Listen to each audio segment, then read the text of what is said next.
Hello and welcome to the Pre-Chiro podcast. I'm your host, Dr. Ben, where I just aim to have meaningful conversations with chiropractors in the field who can provide context for what it looks like to become a chiropractor and just to focus your efforts so that you can maybe have a little bit more ease along your journey. So today we're connecting with Dr. Mark Romano, a professional chiropractor. Dr. Mark, can you kind of just introduce yourself and give us a little bit about what your background is as of today, but also maybe look back on that pivot point in life where you decide you want to become a chiropractor? Sure, absolutely. My name's Dr. Mark Romano. I've been a chiropractor for approximately 30 years. I practice in the non-therapeutic straight model of chiropractic. I also have a consultant group and learning institute to help teach chiropractors how to understand the philosophy and apply it in a pragmatic way, sell it, close it, and ultimately reach the masses to support our mission of 7.8 billion people seeing their chiropractor every week, specifically and exclusively for the correction of vertebral subluxations, because vertebral subluxations are always a detriment to the expression of life, and when vertebral subluxations are corrected as a habit, the whole world functions better through a better expression of this powerful entity that we call life. Um, I decided to be a chiropractor. I was about 13 or 14 years old, and I was reading a book. This is before there was the internet, so we're looking at about 1984, and there was no internet. So if you wanted to learn something, you had to go to the library. And I was at the library reading the book, Franco Columbo's Complete Book of Bodybuilding. I was a bodybuilder, Italian, growing up in Boston, Malden specifically. And Franco Columbo was Arnold Schwarzenegger's best friend. A lot of people didn't know that. He was a bodybuilder. He was a powerlifter, an Olympic weightlifter, a boxer, a strong man. He was, the first to really, uh, you know, trained in different sports and excel at all of them. And he was also a chiropractor. And he had said one line in that. Now, he wasn't a straight chiropractor, not by any scope of the imagination, but he had said one line that was powerful. It said in the book, and of the whole book, this is what I remember this, and I remember eat vegetables for vitamins and minerals. These are the two things I remember. And this is, he said, look, bones in your spine misalign and produce nerve interference that interfere with the expression of life. I help your body correct that so life can flow more fully throughout the body. And as a 14-year-old kid, I'm like, this boom, the big picture. I would go every week to have something like that done. And then I thought, hey, I want to do that. And then I went to Palmer College of Chiropractic, Davenport, Iowa. Was very much a traditional straight. Chiropractic gets sick people well, keeps the well from getting sick. Um, and practiced in that model um, as an associate till about 1997. When I opened up my own practice in 96. And in 97, after, reading Joe Strauss's Blue Books, I realized, look, not everybody gets well under chiropractic, and not everybody stays well under chiropractic. However, everybody benefits from a better expression of life, ultimately leading me to how we practice now in the non-therapeutic model of chiropractic, with the simple and certain message that everybody needs chiropractic because everybody has vertebral subluxations, and vertebral subluxations are always bad because they interfere with the expression of life. And if we're going to reach the masses, it needs to be done in a very simplistic manner where people understand, look, bones in our spine misalign and they put pressure on nerve tissue. Yeah, my chiropractor calls it a vertebral subluxation, but what I know is it's a bad thing. So I'm going to Mhm. go every week. And just like people have a family dentist, they have a family chiropractor. And the idea of living in any neighborhood without a family chiropractor is absurd. Now, do people sometimes get well under chiropractic? Maybe even most times, yes. Can any chiropractor predict that? Absolutely not. And if people don't get well, well, chiropractic is something I tried. It simply didn't work, and they miss out on the big picture. So the reality is there is no conversion from when you explain chiropractic from a therapeutic viewpoint and try to transition people into a non-therapeutic viewpoint. How you present chiropractic is how people are going to accept it as its entity. So what we teach chiropractors is how to explain it congruent with the principles and values of chiropractic. Most chiropractors believe you cannot sell chiropractic and close it simply for the correction of vertebral subluxations because people want more. And I'm here to tell you those chiropractors are wrong, because we prove it every single day, 30 years in practice, exclusively correcting vertebral subluxations. And I realized I had to become a millionaire doing it this way. BJ who I love, rests his soul, did amazing things in chiropractic. He was never successful as a chiropractor. He never made his money as a chiropractor. That was his passion. And one of the most challenging things in the world is to make a great living at your passion, because you can't compromise your passion and be happy. It doesn't work that way. In fact, 2 points of success that are very important to me as we define it is congruency with your values and being massively happy. And you're not going to be happy when you're compromising your values. Many chiropractors are not happy because that's what's happening. There are chiropractors who talk about a word that I can't understand, and that word's called retirement. Brother, I'm only 52 years old. I'm just getting started. I'm just starting to figure this out. I can help any chiropractor get to a 5-figure a month practice within 2 years. We have an institute, NTSC Institute, that allows chiropractors to understand how the mind thinks when people purchase anything and how to work within that. 100% congruent with your values. People say, oh man, watch out for that Mark. He mentions bad words like selling and closing. Folks, let me tell you something. As good as you may believe you are as a chiropractor, as amazing as your analytical and technical skills are, if you cannot sell it and you cannot close it, you will have to rely on another way of income. You will not reach the masses. You will not reach your fullest potential, and you will never have the practice of your dreams. And that's just the way it is. Mm. So just to keep broadening your context on what this, what's innovative about this conversation, or what innovation I want to bring to your mind, is that we're having conversations right now, high school, college students, not just practicing chiropractors and not chiropractic students, but we're actually like looking at how do you learn how to sell? How do you gain that level of certainty that we hear in your voice and your being right now to communicate the value of anything? It doesn't have to be chiropractic. If you're in high school and college and you're hearing that, okay, if I need to learn how to communicate that value with certainty and clarity, where do I start? Do you have any recommendations on resources out there? Do you have any experiences that you went through that you can look back at and say, this was when I started to recognize my ability, or a new resource was being able to be tapped into? That's a powerful question, and thank you for letting us know, the audience. Yes, I want everybody listening to become a chiropractor. I want a chiropractor on every block. I want every chiropractor making 5 figures. And why do I say 5 figures a month? Because that's the magic number that changes you as a person, that allows your mind to really be in the wealth mindset. Because wealth and poverty, they start right here. You can have zero numbers in your bank account, which I probably do right now because I invest my money, um, and be wealthy, and know, and like Sid Williams talked about, that there is an abundance, that when you're living your passion, you're living with congruency to your principles, you're living within congruency to your values. You understand that there's an abundance in this world, and that is your duty, obligation, and responsibility to be wealthy. So, if you're thinking about chiropractic as your career, I'm going to tell you this right now. 7.8 billion people need you and your service. So, therefore, you have massive job security. Second, if you want to help every human being alive through the correction of something that's interfering with the expression of life, which is unbelievably powerful, this is the profession for you. So first, you got to know your tools. You got to know your trade. You got to know the principles. And it doesn't matter if you're a carpenter. It doesn't matter if you're an auto mechanic. It doesn't matter if you're a lawyer or a surgeon. You know your thing. Sometimes in society, we're lied to. Oh, you can have everything. No, you can't have everything. I studied auto mechanics in high school, and I don't know. I don't work on my car now. I don't want to work on my car. I don't know a whole lot about it anymore. I have a great mechanic that I can pay very good because I want to be the best chiropractor I can be. I don't care to mow my own lawn because it is, I mean, even though I do enjoy some of these things at times, and I will do some of these things only because I enjoy them, I don't want to spend my time doing anything that's outside chiropractic that I can pay somebody else to do, because I'm so successful as a chiropractor, because I love what I do as a chiropractor, because every day I am relentlessly studying chiropractic or something that I can apply to being a better chiropractor. So, how am I this certain?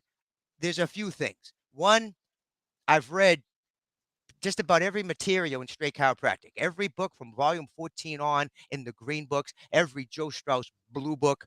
Um, And what I realized was this: after 30 some odd years in practice and teaching chiropractors in this time, I realized that chiropractors can't really sell this model. And BJ actually had a book, Selling Yourself, by the way. So he knew that if this was going to succeed, chiropractors had to know how to sell themselves. And the reality is, we're all salespeople. The question is, are we sold on ourselves? Are we sold on our product?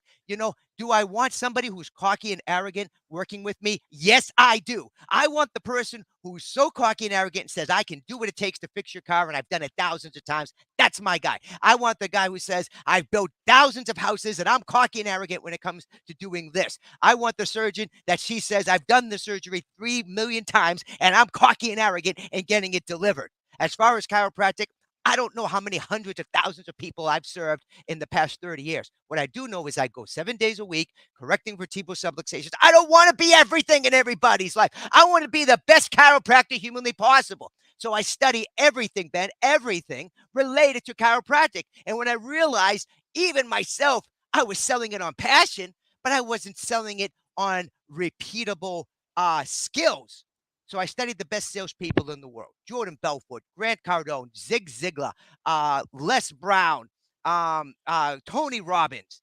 And I took all that information and I put it to use in myself.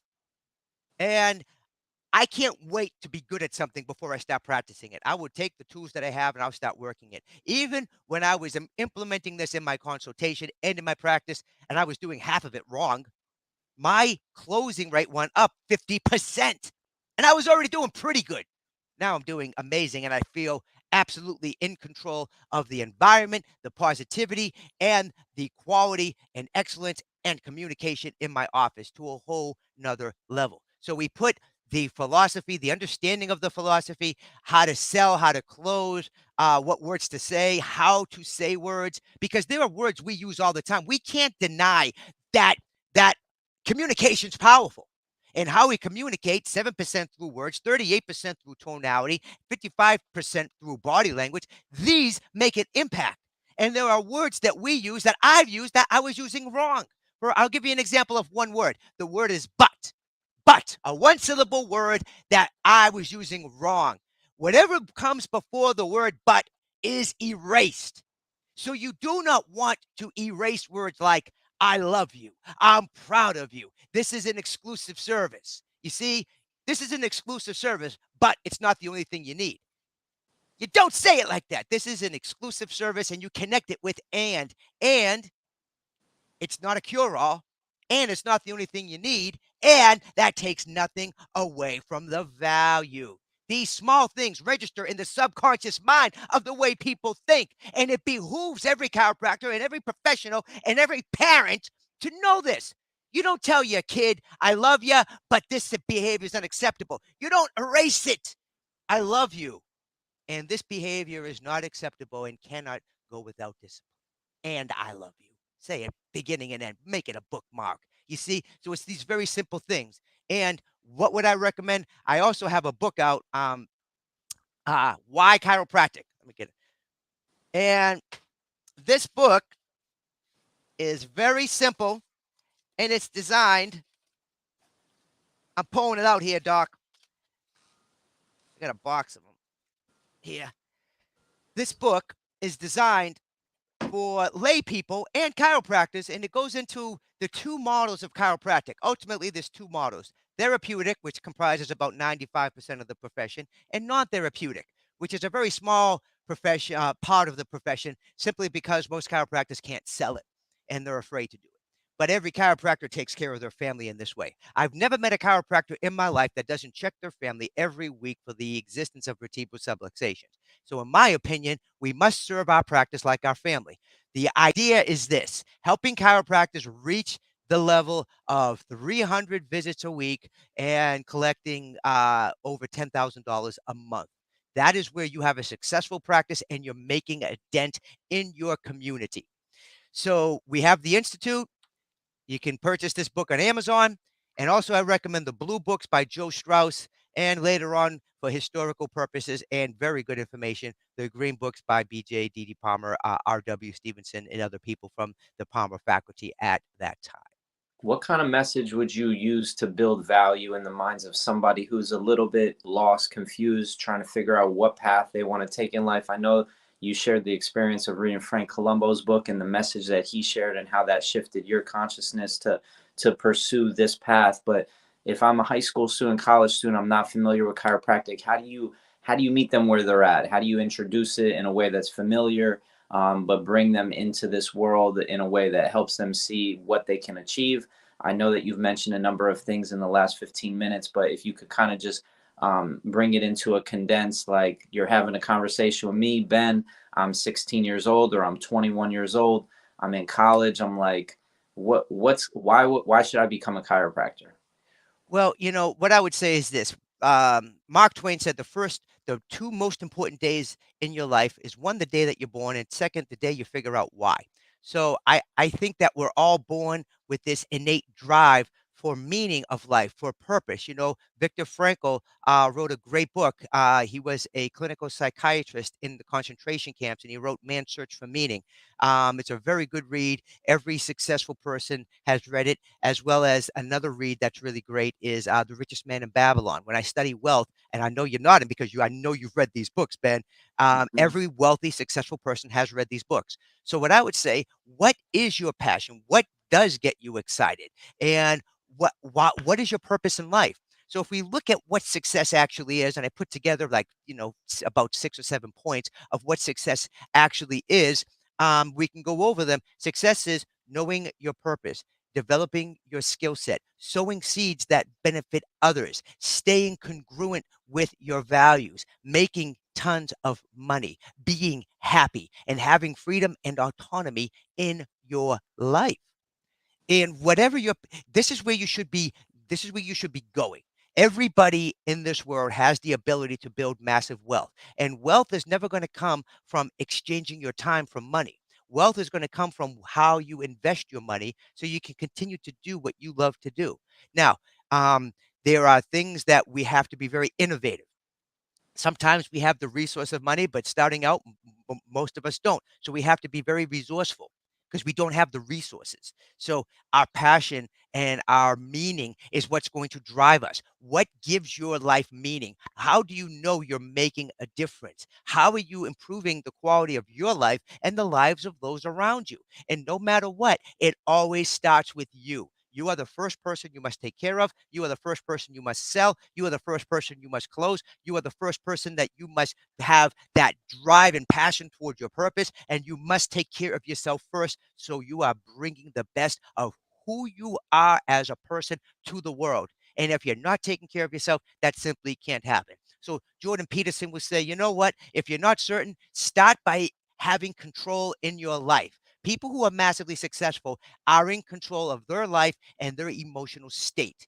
So not others. Being a control freak doesn't mean you're trying to control others. It's trying to control yourself and the impact you bring to the world. Jordan Peterson, and I think he makes a great suggestion. Make your bed every morning. Make your bed. It allows for discipline. It allows for controlling your environment and impacting it in the way that's well within your control. And by having a clean and very structured environment, you have better, cleaner thoughts, and you're better able to assimilate, process, and produce things within your mind. So start with these very simple habits because in the end, life comes down to habits. Our future, we are not creatures of circumstance. We are creators of circumstance. And the better our habits, the better future we are creating. When we take the responsibility that we are living in a life that we created from our past habits of 1 to 5 years in the past, we realize that the small things that we do, atomic habits, make a big difference, not on a day to day or a week to week type of frame set, but from a month to month and year to year, we are a different person. Make your bed, see your chiropractor, put good foods in your body, get too much rest. Keep negative thoughts out of your head. Control your thoughts. Control where your energy goes. And ask yourself better questions. Don't ask yourself, why am I so stupid? So your brain's working on that. Ask yourself, what can I learn from this? How can this make me better? How can I grow through this? What is my purpose? What can I do today that my future tomorrow self will thank me for?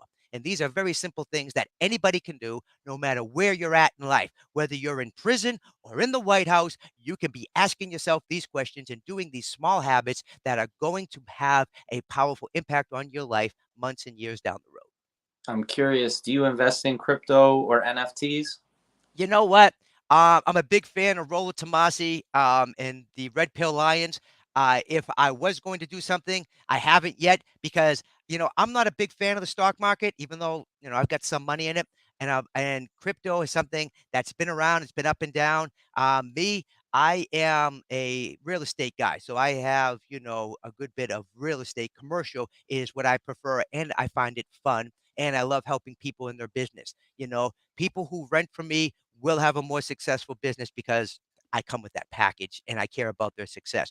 But the NFTs is now something I'm just realizing is associated with crypto. So I'm looking to shout out Rollo Tomasi, Red Pill Lions. I love the Red Pill praxeology that he teaches in his books, The Rational Male. Recommend read for everybody, but I am looking to invest in some NFTs for the Red Pill Lions.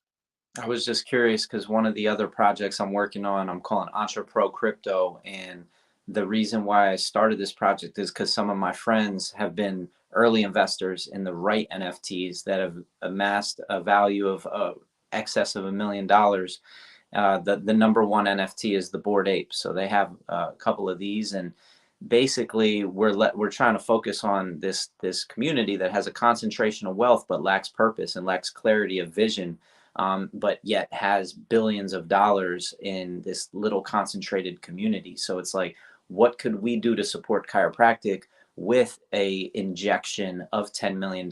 What would you do for the profession if you were given 10 million and told, hey, I want you to spend this 10 million to basically support the profession or improve the profession or make the profession something greater than it currently is in its expression. Yeah, man. If you have information on that, send it to me because that sounds like something I would love to support and invest in. So yes, please let me know. I'm still new to this, so you have to explain it to me, but I am very, very interested, Ben. The simplest way is that NFTs have an intellectual property that are attached to them. And because celebrities have these NFTs, they've created a certain level of social status attached to them. And if you have an NFT in the Bored Ape community, you're connected to people like Madonna or Eminem, people like Steph Curry that have that as their profile photo, but also if you're supporting that community, then you're supporting them. And if you give purpose and meaning to your NFT, essentially, I'm talking about stepping out as a first mover and creating this NFT, this Bored Ape, to be a character on a mission, an ape on a mission to help as many people as possible in this world. And if chiropractic is what you say it is, what I know it is, then we have the responsibility to somehow direct some energy to help more people reach this profession. But also, I'm just curious, like, what could come about of us stepping out in the name of the ape community and representing chiropractic, like having the ape be the chiropractor or having Right. the ape be the producer of content that promotes something like chiropractic.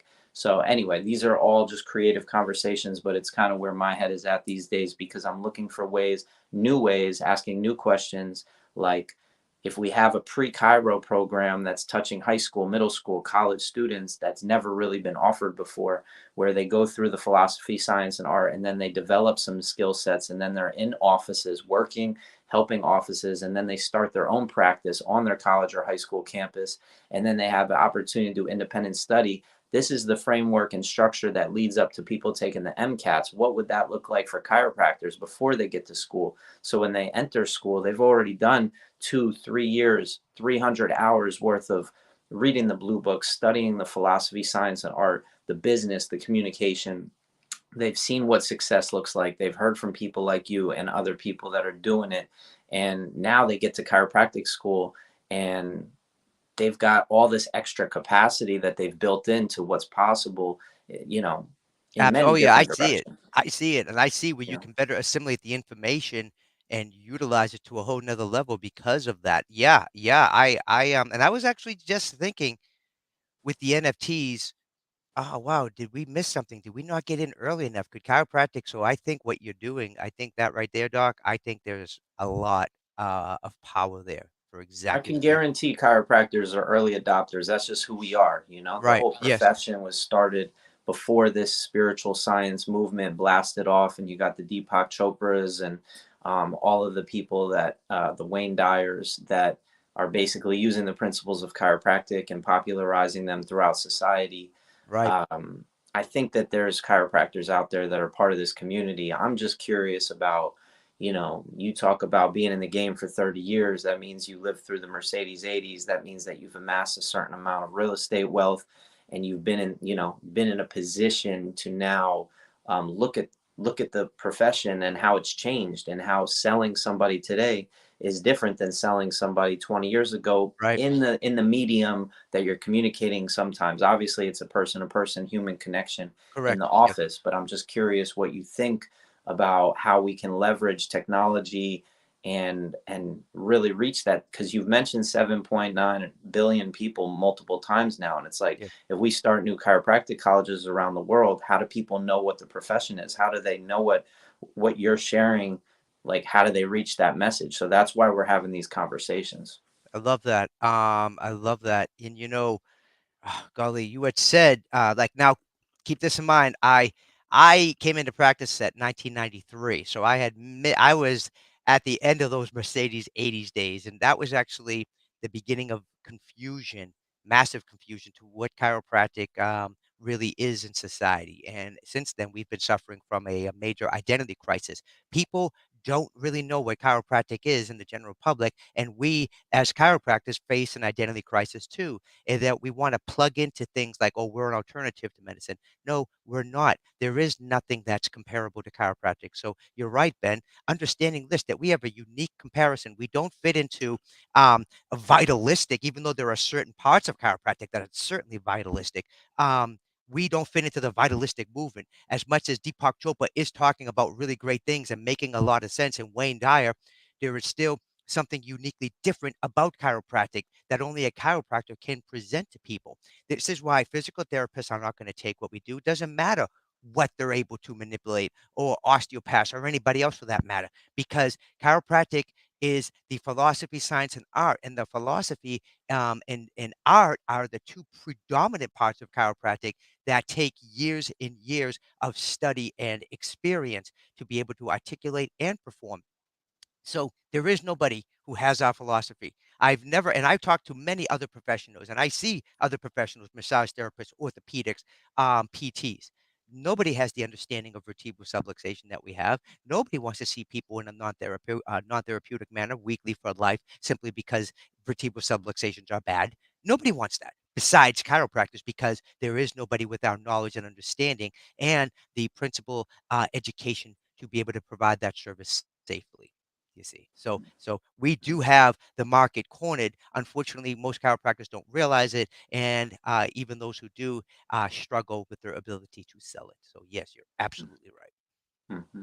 But I how do we reach? appreciate. Yes, how do we reach the world? And I tell you what you're saying, you're dead on, because these schools that are opening up in Europe, in Brazil and other areas, they have some really good points, and then there are some other parts that their message, just like you said, is very confusing. So you are right, and I personally experienced what you said. I appreciate it. I appreciate it.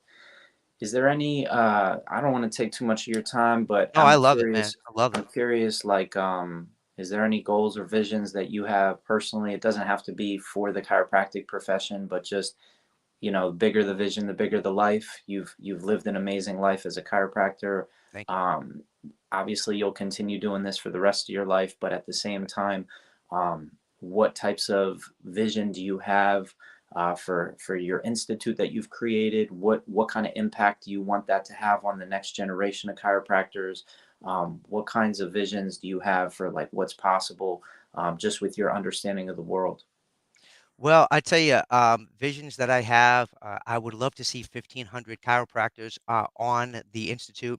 I would love to see these chiropractors making ten to $20,000 a month for what they've learned, and then taking it to another level. Um, I would love to see a chiropractor on every corner. I would love to see students come out of chiropractic and have many choices, not just mine, but many choices of offices they can work in and not feel they're taken advantage of and learn and not have to sign contracts and radius clauses that really limit them from the practice. I would love for chiropractors to truly own that everybody needs chiropractic so they wouldn't feel the need for a radius clause because chiropractors would be so busy they cannot fit any more people in their office. It should take between 2 and 5 years for a chiropractor to build their practice to where they cannot fit another person in that office and have to refer them down the street to another chiropractor who practices just like them. So these things are very obtainable, and it's going to take the vision of the chiropractor to understand, and truly live. Everybody needs this service, and it's our ability to communicate that message and deliver the service that determines how much we are able to impact our communities. And when I have chiropractors work with me, and I have a chiropractor now who's fixing to transition um, to the next town over, just a few miles up the road, and we're helping him transition. And the folks that are choosing to go with him, we encourage them to do that. Now, 99% of chiropractors would not feel comfortable doing this. We love this concept because um, I truly believe that we should not accept everybody who comes through our doors. Not everyone's going to be a good fit for me. And I think when the chiropractor is having the consultation, he or she must be qualifying this potential practice member to themselves. Too many times we approach chiropractic as we're trying to validate it to the world. That's nonsense. It's our ability to communicate the qualities of excellence that chiropractic brings to people's lives. That's what's missing. So when people are in my office, I understand there are people who may not like me. In fact, there's significant amount of people who don't, and that's okay as long as it's for the right reason. I don't want to go out and hurt people's feelings or anything like that. I simply want to bring the truth to the world and in a way that people can understand. And so understanding that not everybody's in my tribe, I want other chiropractors. There's another chiropractor who worked with me for many years right down the road. And if it's not a fit for us, we always say, hey, check him out. He's a great guy, and he's worked with us for a long time. Same thing with my associate. So what I want chiropractors is to truly, I want chiropractors to truly live their convictions when they say that everybody needs chiropractic, that they allow the development of our students coming out of school. Because, as I think you would agree, Ben, the most influential part of our career, the most influential part are the first 2 years after we get out of school. That's ultimately going to determine how we practice for the next 20 years. And I wish chiropractors would senior chiropractors would take that more serious and with higher consideration to really take our young and develop them, because it's my obligation to make sure chiropractors coming up behind me are better than me, are better leaders, are better skilled, are better able to communicate. And this hasn't been done in chiropractic. BJ didn't do it. Sid really didn't do it, and Reggie kind of did it, but he was a bit more of a loner, giving that great message and moving on and not taking the time to really develop leaders. What we want to do is develop leaders that are going to do exactly what you say. They're going to be pioneers, taking chiropractic into a whole new territory of excellence and reaching the masses, which the masses were being more obtained back 40, 50, 60 years ago. And it shouldn't be the case. And I love your innovative idea by using this worldwide connection that we have to benefit humanity through this powerful message and service we have as chiropractors. Hmm. Hmm. All right, no doubt. You said you're from Boston, huh? Originally, I'm I originally saw from something Boston. in your description that says you like to freestyle. Um, do you listen to hip hop music? Is that like in your background? actually, no, actually, I just one that was kind of a joke. Second, no, I just start going if I hear something. And keep in mind, I've been a music enthusiast. I mean, I'm Italian; it's in my blood, so I could put lyrics together pretty cool. And I usually do it in a most awkward way out in the public where things just kind of come to me, and I just start freestyling in areas that don't really have that type of thing. So I enjoy those awkward moments, Ben. Mm-hmm. On a more serious note, you had said earlier in this conversation that you tried to read and go through as much as you possibly could find Yes. tied back into chiropractic. Mhm. Do you have any recommendations on? I know you mentioned the blue books. I know you mentioned maybe the green books after volume 14. In my book, okay. You mentioned your book, Why Yeah. Chiropractic. Is there any other resources that really stick out to you that were really amazing books that are, or not even books, but just really amazing resources, seminars, people, or who are the people that you see out in the profession really doing great work besides yourself? Anything that you can do to kind of help us continue to connect the dots and build a better ecosystem for these students to feel supported. Absolutely. I recommend every student right now subscribe to my YouTube channel, Mark Romano. Subscribe to Rollo Tomasi's The Rational Male. Rollo has 5 books that will change your life, that will help you unplug from this blue pill matrix. I recommend everybody watch the movie The Matrix. It is the first one. I don't care about any of the other ones. The very first one, it is not a science fiction. It is a documentary to how we are actually living. Um, I recommend any video by Joe D'Onofrio. In how he performs his consultation and his attitude and success in practice. Golly, Stamati Samotlidis has really great stuff. I also recommend Jordan Belfort's book, The Way of the Wolf, Grant Cardone's 10X Rule. And golly, I'll recommend, I think Jordan Peterson has some great stuff. And there's always these great books you come around, but man, uh, The Ape That Understood the Universe is a great book. The more that we understand our nature as human beings, the better we can communicate with people, the better we can understand people. So, Mhm. evolutionary psychology definitely helps us understand human nature. Godsod's The Parasitic Mind is a great read as well. And I would start, keep it simple. This book's going to be the most simple book you can read on chiropractic, and it's going to give you a roadmap to understand the territory as you navigate yourself through to be the best that you can be, even if it's not in chiropractic, whatever profession you may be in. So, the So rational if ma- we produced, I don't know, $20,000 and bought, I don't know how many books we could buy with that, and then send them to all the different high school libraries or college libraries around the country, it would be really easy to place your book in the college library. I It's love got that. the word chiropractic on it. It's got a very simple title. These are the types of things that I feel like if we direct our energy in specific ways to help build a better supportive structure that students will find us for the right reasons, or they'll become chiropractors for the right reasons. They'll go to school not as a fallback option, but as a primary choice. Because they find out the truth about chiropractic. It's not that they just didn't get into medical school or physical therapy school. And no matter what school they go to, because as you know, every school is teaching a completely different version That's of right. what chiropractic is. That's No right. matter what school they go to, they'll have a solid foundation, they'll have shared experiences, they'll respect one another. That's the kind of future that I see as possible I with love us it. doing a better job of really putting the right resources in front of students as early as possible in their learning, their learning journey. I love Uh, that. I love that, Ben. That makes perfect sense.